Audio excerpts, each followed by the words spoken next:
A major source of frustration for carers is trying to cope with the strange and confused world of the dementing person. Nan doesn't remember yesterday, or even this morning, and no amount of arguing or reasoning will make her remember or change what she believes. You need to take a step into her world to try to understand her reality. They all play ladies' women cricket in every country. That was a long while. Some people move in and out of the real world. This place I had it built. Evelyn actually did play cricket, but she certainly didn't build the house they're in now. I just told them to go ahead and make it straight through. However, Barbara responds to everything she says as though it's true. Evelyn enjoys Barbara's interest and obviously feels important. You're happy for me, aren't you? But just watch how agitated and upset she becomes when Barbara tries to reason with her, even for a moment. No, they didn't. I own the place. I bought this place and I had this place built. Oh, Evelyn. That's true. Honest to God, it's I true. don't believe that, Evelyn. Yeah, well, I do. Don't believe that. It's true. Because of decreasing comprehension, it may be hard for the person to indicate needs or carry on a conversation in a way that you can understand. They might not be able to find the words or string phrases together so they make sense. And went to North Sydney and what have you, and all numbers I quite forget. A language acquired later in life is usually the first to be lost, and gradually the person may not make sense in any language at all. When words lose their meaning, you have to rely on other clues to pick up even the most basic of needs. A flushed face and agitation may indicate a need to go to the toilet. Sitting at the table between meal times or wandering in and out of the kitchen may say, "I'm hungry." The most important skill is listening. And it was from Wales. From Wales, yes. Yeah. Focus your listening and you have more chance of hearing the real message. Listen not only with your ears, but with your eyes and body posture. Learn to read facial expressions. You feeling happy? Are you? Learn to read gestures. As the disease progresses, dementing people communicate more and more at the feeling level. Listen for the feeling. All right, or will I give you some medicine? Yeah, give me something. I'm a bit worried. What are you worried about? Oh, I get a bit lonely here sometimes. You get a bit lonely. Acknowledge the feeling. Does it make you feel like crying? Yeah, it does. It's okay to cry, you know. Eh? It's okay to cry. Yeah, I know. For most people, though, touch is calming. And a hug can often say more than words. Use the person's name. And of course, don't forget to identify yourself if necessary. When you're talking to someone, make sure you can be seen and heard. Would you like to do that? Whether you're talking or listening, stand, sit or kneel so you have contact at eye level. And touch gently if appropriate. Don't talk over, across or about. Talk to. Speak gently and clearly. Don't shout. Wonderful. Feel the chair with the back of your legs. Right. And I'll just move you in just a little bit. Okay? Just a little bit. Excellent. Yep. Yes. Wonderful. Okay. Are you tired this morning? Ask only one question at a time. You were up late. What were you doing? Dancing. And don't ask too many. Your hands feel cold. A statement is often better than a question. Keep your sentences short, simple and specific. Complex messages will only confuse.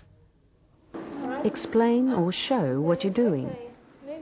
Right, Elizabeth, would you like to move out to this chair, please? I'll help you up. Back up your words with gestures. And facial expressions. Break the message into parts and it's more easily understood. Okay, now there's a step. You can see my white shoe. See my white shoe? All right, just a minute. Right, that's the way. Now the next one. See, again, my shoe's there. You're very comfortable here. And wait for a response. It may take the brain some time to process your message. I've loved this place. Do you like to read this one? Yes. Good. Remember to ask rather than take for granted. I don't know what I should call you. Should I call you Billy? Billy. Well, Billy, that's all right, is it? Praise often and sincerely.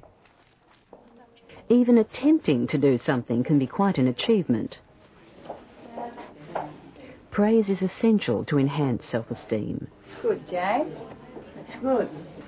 Remember, dementing people may forget your name or where you fit into their lives, but they will invariably remember and respond to the satisfying relationship they have with you. But first and foremost, it's important to remember that no two people are the same. Each person has special needs and wants, and each will respond to you in his or her very personal way.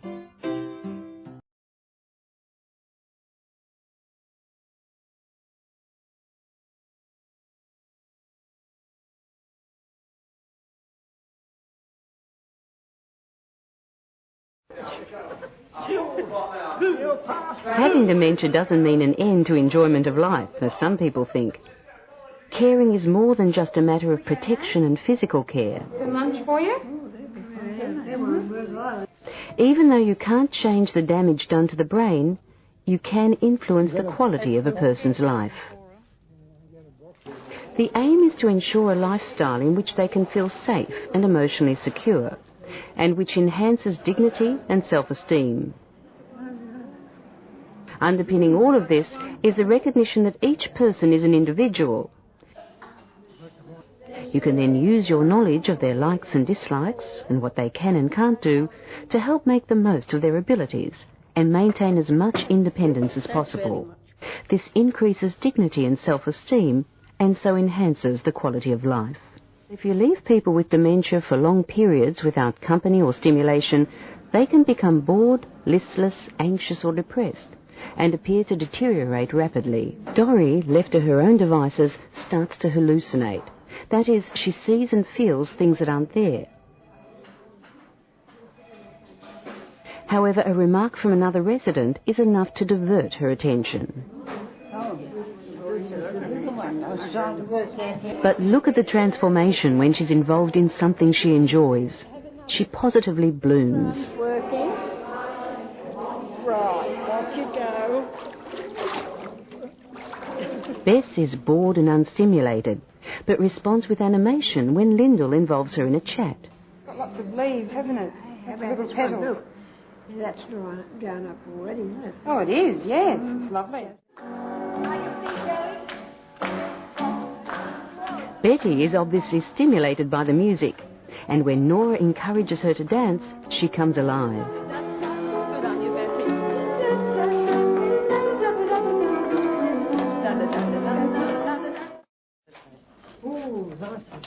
Isn't that lovely? Nice and hot. Whether at home or in residential accommodation, there should be ample opportunity to do familiar activities.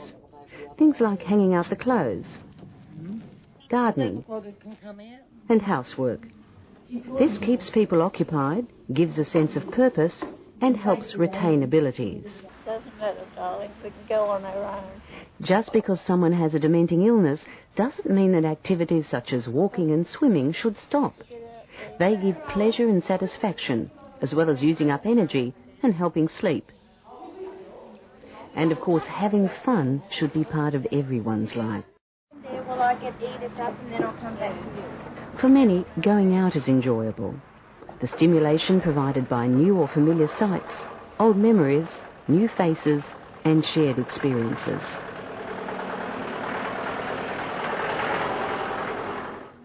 Alexander Graham. Alexander Graham Bell. Good. Quizzes and mind games like crossword puzzles and Scrabble help keep alive memory and intellectual abilities. Jeannie. The light brown hair. When you have a memory problem, most people forget to ask you what you think about anything. And by looking at old photographs, you can make comments. You know, who do you think this might be? When do you think this photograph may have been taken? And the answer is open-ended. It doesn't make any difference what the person says, but at least you have asked that person what they think. And that's very significant because a person likes, this is part of being treated as a real person, to be asked, what do you think about something? Or how do you feel? And then another activity might be looking at hats and trying them on and having fun. You know, how do you think I look in this hat? Is this becoming to me? Or do I look as if I'm going to some special occasion, this kind of thing. So that we try to have activities that are important, that relate to some of the life stories, and gives a person a chance to express an opinion about what they think about the activity.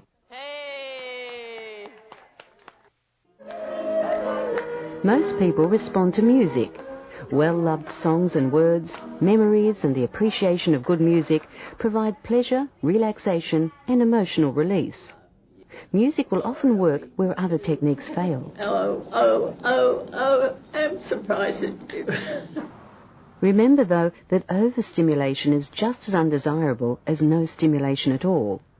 Like everyone else, people with dementia need a quiet time now and again, a little time to themselves. It's supposed to be very healthy. Hugs. Remember, dementing people may forget your name or where you fit into their lives, but they will invariably remember and respond to the satisfying relationship they have with you.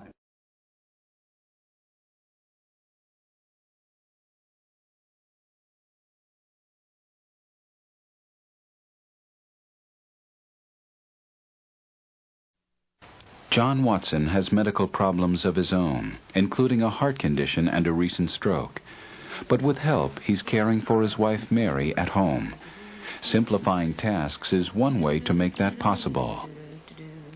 People with Alzheimer's have short memories or very little memory at all, and their ability to follow longer directions has diminished.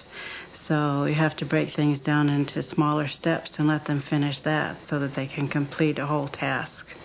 Breaking down a task into smaller steps means thinking of all the separate steps that make up one task, such as putting on a jacket. It may help you to write down each step you can think of. The idea is to then encourage the person with dementia to participate as much as possible in each separate step. With a task such as hand washing, the list of subtasks may look something like this. How many and what steps you break a task down into are less important than learning what parts of the task your family member really becomes involved with, and encouraging them to participate. Ed Swindler learned that guiding his wife Sherry helps her to brush her teeth herself. And I can help her with brushing the teeth by fixing the toothbrush so that she won't knock the paste out of it before she starts. I force it into the bristles because she'd shake it off otherwise. All right, yes. Go ahead. No, don't put her down.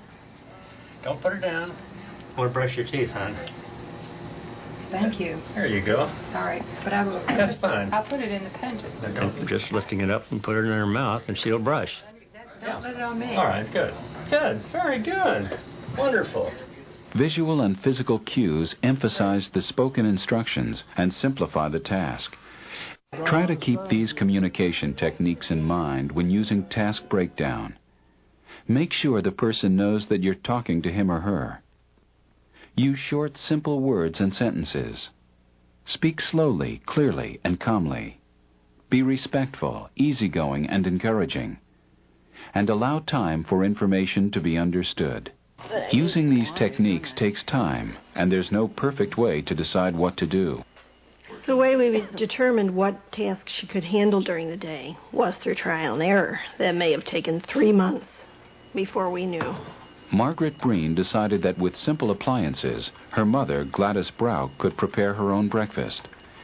In Gladys's room, Margaret set up a small toaster and refrigerator, a tea kettle that turns off automatically, and pre-measured bags of coffee. She then worked with her mother on a precise structure for the task of fixing breakfast. And explain exactly the steps. using the same words every day. Now get the tea kettle, put water in it, plug it in. Now get your cup, get your spoon, get your coffee bag. But always keeping the goal in mind, that her tranquility, her happiness, her peace, her safety returns with a very strict routine. Task breakdown creates structure that can make caregiving easier. Here are some guidelines for using task breakdown. Write down each subtask of the activity. Simplify the activity to match the person's ability. Use spoken, visual, and physical cues. Keep it simple. Be patient. And if it doesn't work, make the subtasks even simpler.